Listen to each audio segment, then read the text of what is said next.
forecast with Thomas Geboy. Weather rates certified 11 years in a row.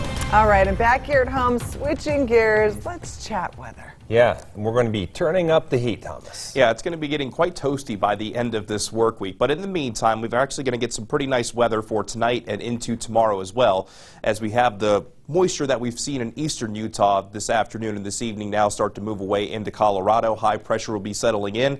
This is going to result in building temperatures for the second half of the work week with a full-on summer feeling, especially from Thursday, Friday into Saturday. And by Saturday, we could be flirting with records when it comes to our heat. But in the meantime, we do have a few light showers still in southeastern Utah in San Juan County, but those showers continue to work their way away to the east, and we'll be looking at mostly clear to partly cloudy skies through tonight across the Beehive State. This is the view from Utah Lake, and you can definitely tell that we're approaching the summer solstice because there's still a little bit of light over the horizon there.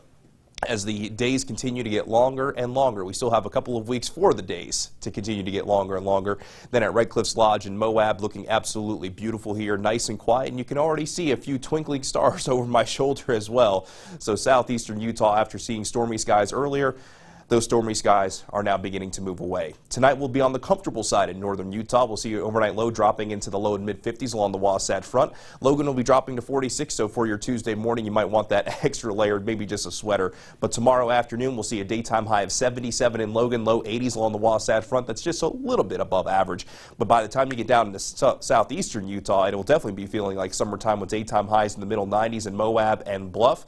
But we'll be approaching 100 degrees down in St. George, and it's only going to be getting warmer from there. So as we begin the watching your weather for you, as we go through tonight, all that moisture begins to move away. Tomorrow, it's just going to be partly cloudy skies across the Beehive State. Temperatures close to our seasonal highs. There'll be a few degrees above our seasonal highs down in southern Utah, but with that high pressure really asserting itself going into our Wednesday, those daytime highs will be quite a bit above average, and that's only going to be the start to our warm-up that we're going to continue for the second half of this work week, with it really building going from your Thursday, Friday into Saturday. But forecast models are indicating by the time we get into Sunday and Monday, this high pressure is finally going to begin to ease a little bit, and then we'll start to see some slightly cooler temperatures and maybe a chance for wet weather as a cold front moves in from Sunday into Monday. But being more than a few days away, that's just something to watch for now.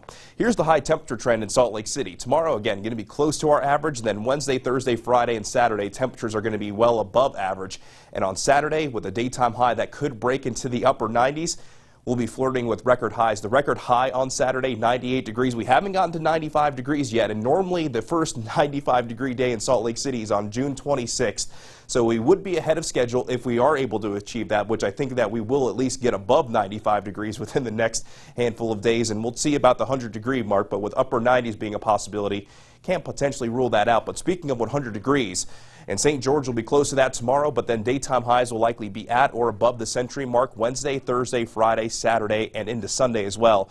And with those breezy and windy conditions, we'll be keeping a very close eye on the fire risk. And along the Wasatch Front, it's low 80s for tomorrow, upper 80s to around 90 degrees Wednesday and Thursday, with daytime highs squarely in the 90s Friday and Saturday. All right.